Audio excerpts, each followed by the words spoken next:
Welcome to your early morning intuitive guidance.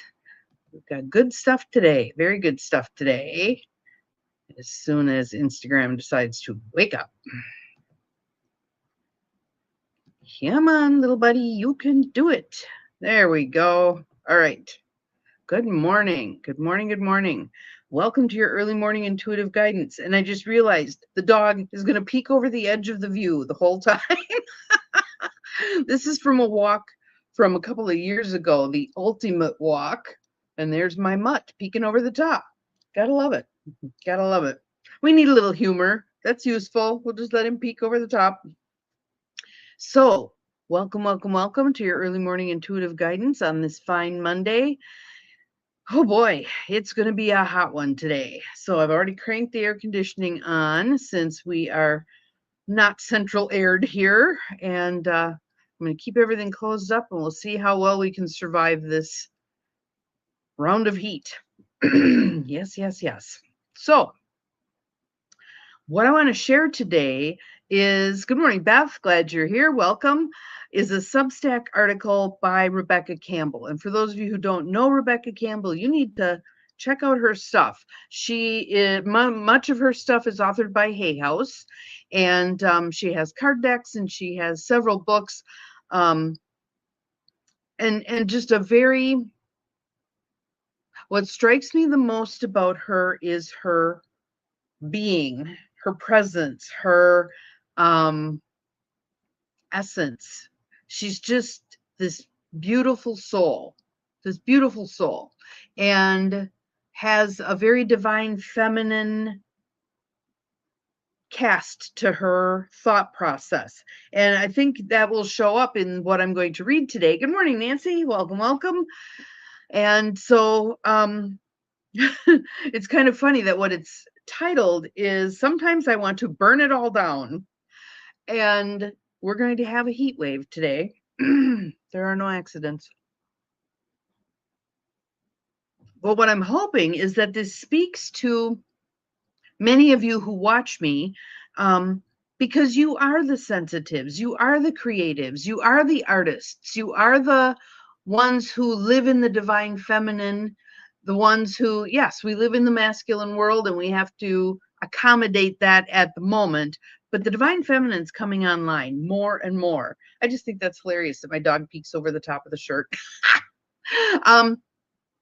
So I think this can help capture some of what's going on right now and put a particular, the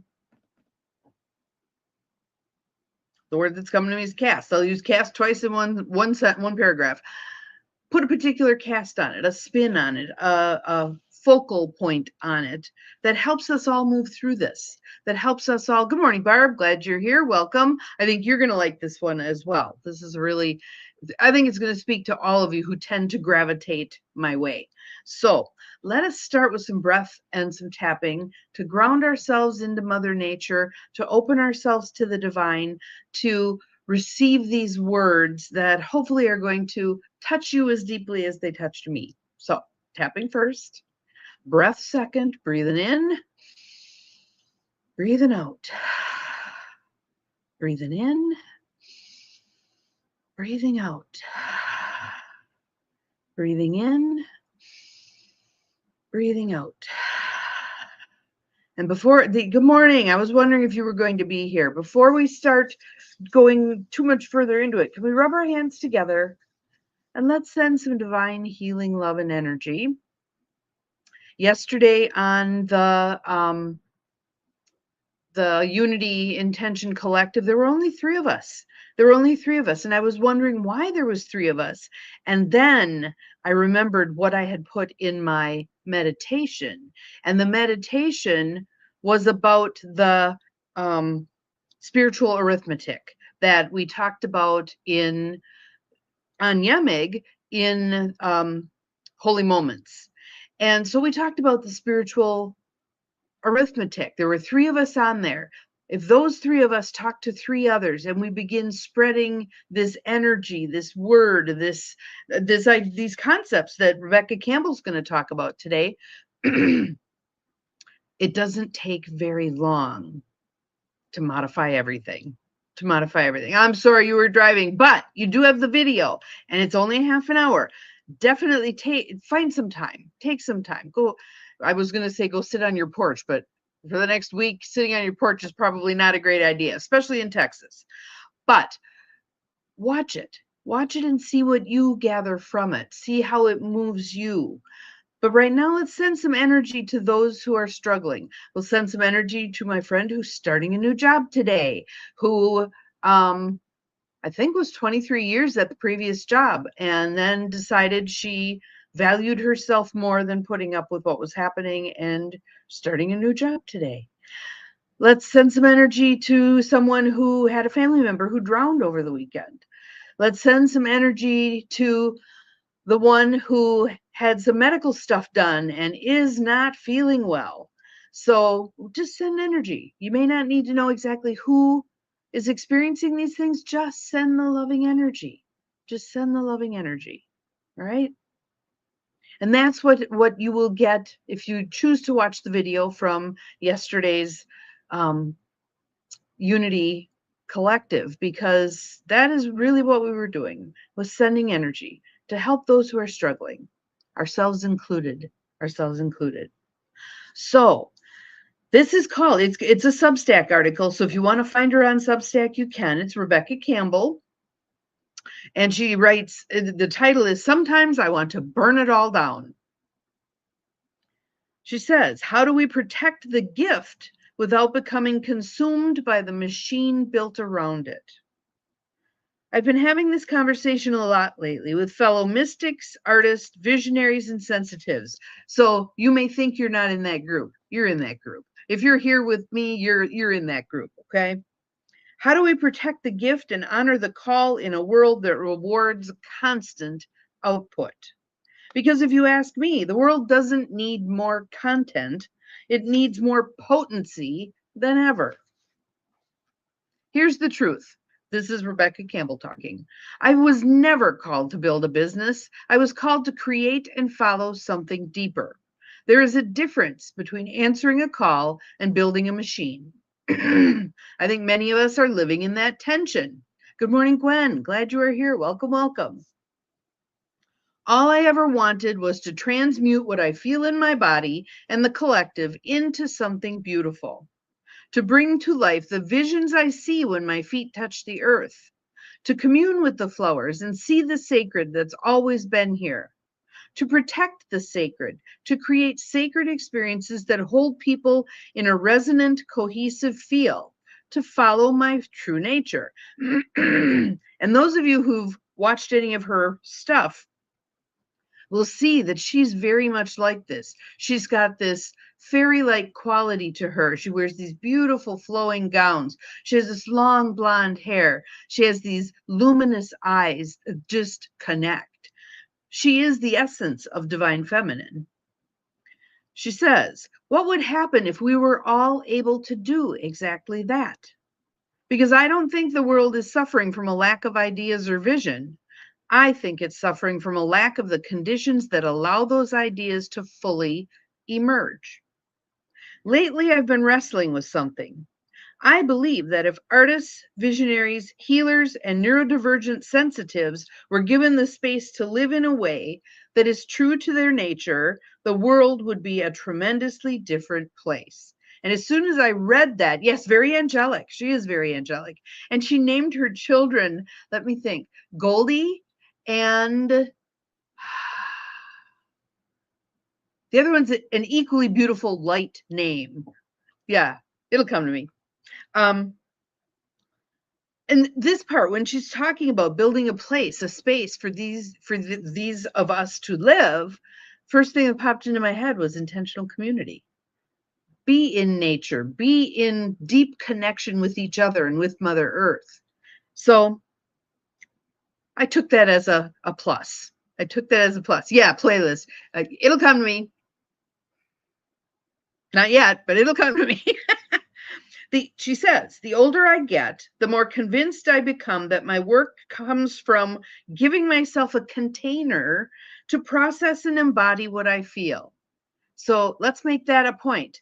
Good morning. Glad you're here. Welcome, welcome. So a few of you, would you please put in the feed, give yourself a container to process and embody what you feel. Give yourself a container to process and embody what you feel. That 4-letter F word that so many of us avoid. I love this. I love this. In the collective and in my own life, and then transmute that into something beautiful. Whatever it is you're feeling, transmute it into something beautiful. We see what happens when people transmute the negative feelings into something. We have all kinds of horrible things that happen.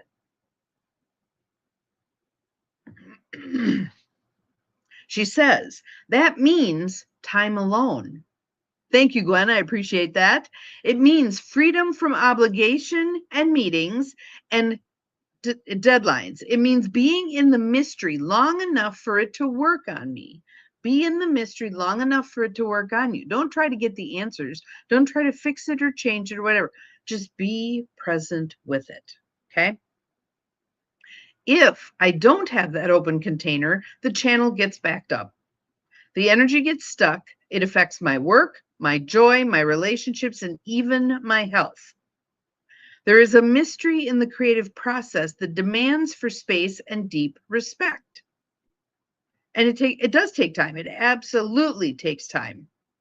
It absolutely takes time. Yet, in this always-on, content-saturated world, so many mystics, sensitives, and artists are expected to become business people too, to contort themselves around systems that reward constant output. How many of us hear from YouTubers, well, I had to get this video out, so it's not exactly how I wanted it to be. Or I had to, I'm endorsing this item because whatever. And how hard they even have to fight with their endorsements to only endorse the things that they truly believe in and use. Some of the stuff I see influencers endorsing, it's like, I'll bet you a nickel you don't use that. Yeah. But in order to provide the content that they want to provide, it's much easier when you have someone who's supporting, some company, some corporation that's supporting your efforts. How sad is that? How sad is that? And which is part of why I think many people, many creatives have gone to Substack. I have one whole person who supports me every month on Substack. Thank you, Arlene. Thank you, Arlene. I appreciate you. So, but yes, how do you walk that line between creating what you're meant to create and getting it to the people who need to hear it, see it, feel it, etc. It is a catch-22. So let's uncatch-22 ourselves, shall we? Let's see what's next. There is a mystery to the creative process that demands for space and deep respect. Yet in this always-on, content-saturated world, so many mystics, sensitives, and artists are expected to become business people too. My son made a flat-out statement that he is not doing consignment artwork. He doesn't want to do someone else's vision. He wants to do his own vision. Now, does that have an impact on his bottom line? Absolutely. Absolutely. But he's being true to himself as best he can be. And he's doing other things on the side to actually, he worked in a hardware store with a bunch of little old guys, which he thought was hilarious. He organizes farm workers. Most of that's volunteer, but once in a while he gets some money off of that. But yeah, how do you keep the artists? And she talks about that in here. So let's find that spot. Hang on. Let's keep going. Hold, please. To contort themselves around systems that reward constant output, to spend so much time producing that the well itself begins to run dry. Soon, the precious gift becomes a commodity and the artist a slave to a system. We need to find sustainable ways to allow visionaries, temple keepers, healers, mystics, and artists to be who they are without having to constantly contort themselves, without having to spend their days managing people, feeding algorithms, or watering down the transmission to make it more palatable. Oh my God, I've hit that one. I hit that one. Thank you. I hope he gets famous in the way that his stuff is known and that it draws people to it. He doesn't, I'm going to say it flat. He doesn't give a shit if people know who he is. He wants his creations out there, and they are these beautiful, delicate creations. I have a bunch of his figure drawings, his line drawings, all of the stuff. He drew a human skull that was so detailed and amazing. There actually was a professor at the university he was at who asked him to do some drawings for his next textbook, which was cool. But yeah, finding your place in the world where the people who appreciate this kind of creation ain't easy. Let us keep going. Let's see. Yes, watering down the transmission to make it more palatable. Art is meant to confront. Healing does too. Mystery certainly does. And as our world becomes more and more disenchanted, it is the medicine that soon we will all be needing. And what is the first thing that a regime does when it takes over? It gets rid of the artists, the literate, the ones who stir the pot, the ones who ask the questions, the ones whose installations make everybody think. For me, transmission is everything. The words are a container. A book is a container. A deck of cards, the cards we use here almost every day, a container. A piece of art is a container. The transmission is the thing. I've been thinking a lot about where that transmission comes from. I don't think it comes from the words themselves. I think it comes from years spent living the question. The grief, the beauty, the confusion, the mystery, the experiences that changed us, the things we couldn't stop thinking about, the things that worked on us until something inside shifted. And then eventually finding a form that could carry all of that. And it makes people feel less alone. And through that, a unified field is created. That requires space. It also requires support. But not bigger teams, more meetings, and more layers between the artist and the art. For it is in the intimacy that everything changes. Too often now, the gift begins serving the structure instead of the structure serving the gift. Before long, artists' days are spent processing systems as well as a way of survival instead of communing with and processing life to create the beauty that made the whole thing possible in the first place. Look at poetry. Look at poetry. It is designed to move people, right? Look at paintings. They're designed to move people. That's what they're there for. It's taking what has roiled and shifted and turned within and bringing it out in some way. She says, I'm talking about a whole new way. Throughout history, there have been artists, writers, mystics, composers, and visionaries who disappeared for seasons because the work demanded it. Many had patrons or sponsors. Many had wives quietly carrying the practical load. There's an interesting book that a friend of mine, Kayleen Welsh, wrote about a sculptor. And this was a sculptor in Wisconsin. A woman sculptor in Wisconsin. She came through this area, and there's one picture of her. Well, first of all, along the Mississippi River, there's a lot of bluffs and stuff. And they actually named a particular hill after her because she got off the ferry that was coming up the Mississippi River and was going to run up this hill. And some guy challenged her and she beat him to the top. So it's now called Hosmer Hill. So her name was Harriet Hosmer, Hosmer. Check out the book, Kayleen Welsh, Welsh. It's an awesome book. And in the book, there's this picture of her standing on this gigantic ladder to get to the top of this sculpture she's making of a full human figure. It is the coolest picture ever. She went to Paris. I mean, she did all kinds of amazing things at a time when women really weren't sculptors. I mean, that takes a lot of physical strength to be a sculptor. So it's pretty cool. It's pretty cool. So let us continue here. So we're talking about the artists who actually were able to disappear for seasons because the work demanded it. Many lived in cultures that afforded them freedoms women, especially mothers, rarely had. Then I think about nature. There is no latest launch plan in the wild, no content calendar, no algorithm, yet there is an extraordinary intelligence moving through everything. Some plants thrive immediately. Others appear dormant for years before suddenly surpassing everything around them. Everything has its own timing. And I think about that. We plant certain perennials and we think, okay, first year they sleep, second year they creep, third year they leap, 3 years to get to the point where they're flourishing, right? I think about the plant. There's a plant at in Madison called the corpse plant that only blooms every however many years. It's many, many years. And whenever it blooms, it stinks like a rotting corpse. That's why it's called the corpse plant. But it's an event. When it blooms, it's an event. And people show up and they have corpse t-shirts and all kinds of stuff.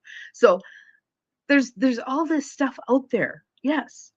She says, the roses aren't panicking because the foxgloves bloomed first or higher than them. The hydrangeas aren't comparing themselves to the peonies.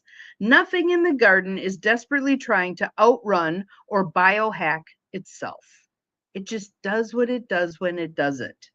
What if we did that? We do what we do when we do it. Everything is responding to its own nature, its own timing, its own aliveness. We've built and live in systems that reward constant extraction from the creative source rather than protecting it. I know way too many stories of extraordinary artists being consumed by the very thing they were trying to serve. And I wonder what would happen if we designed our lives more like gardens than factories. So what do you think? What do you think? How does this impact you? What did she say that resonated for you? For me, it was all about that creative process.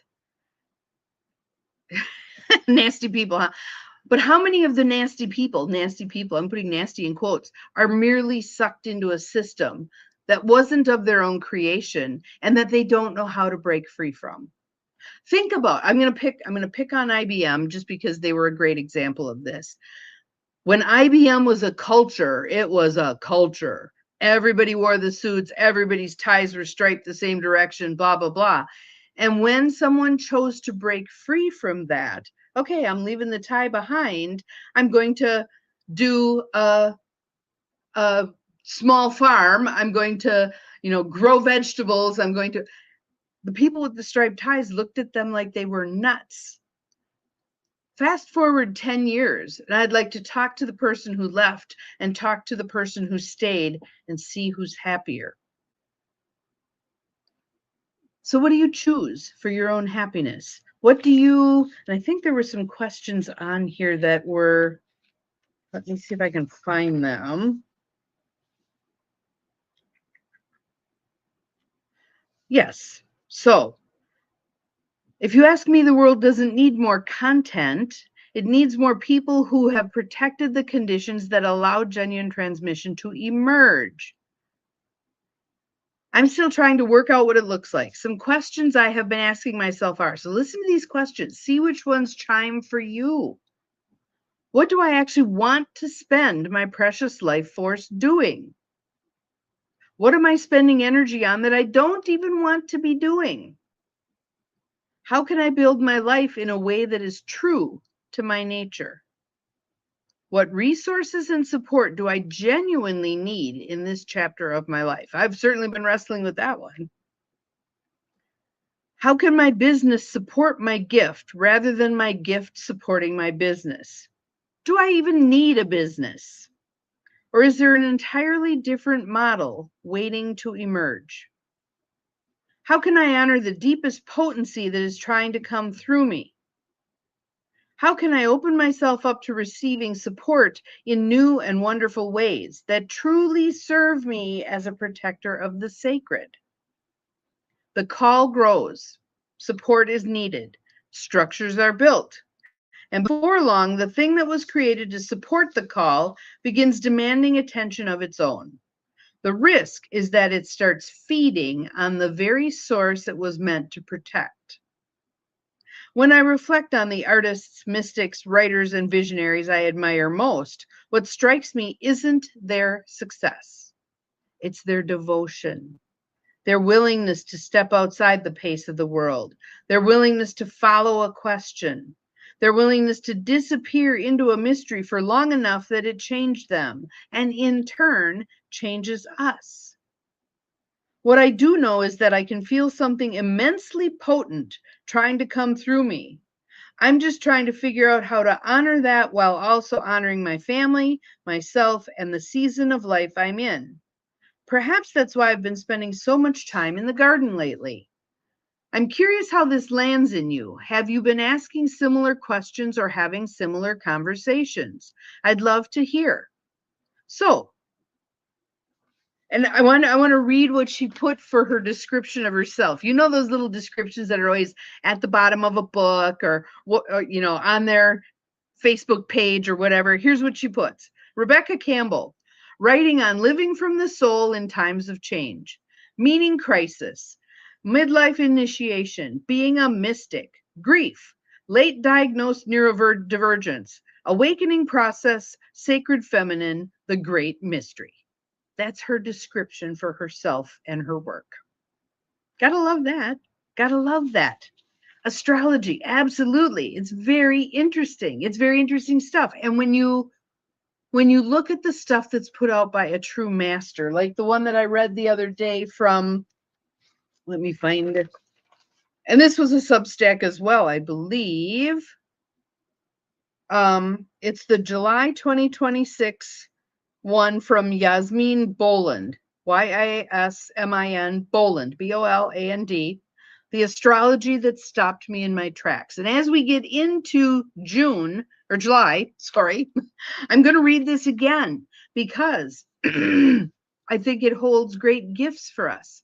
Are we willing to look in these kinds of places for the gifts that are there for us instead of constantly looking at, well, AI will have the answers, or my doctor will have the answers, or something outside of me will have the answers, rather than I look at these things, I read these things, and I see how they resonate for me. I see what they stir up in me, right? Because we are that container that's holding this experience, right? So I'd love to hear your comments. Thank you so much for all the sharing that's happened already. I love that. And I will reply when I go back and put everything where it needs to be, etc. And again, there are some ways to make some of this stuff simpler, like using StreamYard to stream all of the platforms instead of me having to do it manually. And thank God for my friend Morgan, who is my virtual assistant and who does all that techie stuff that I do not want to do.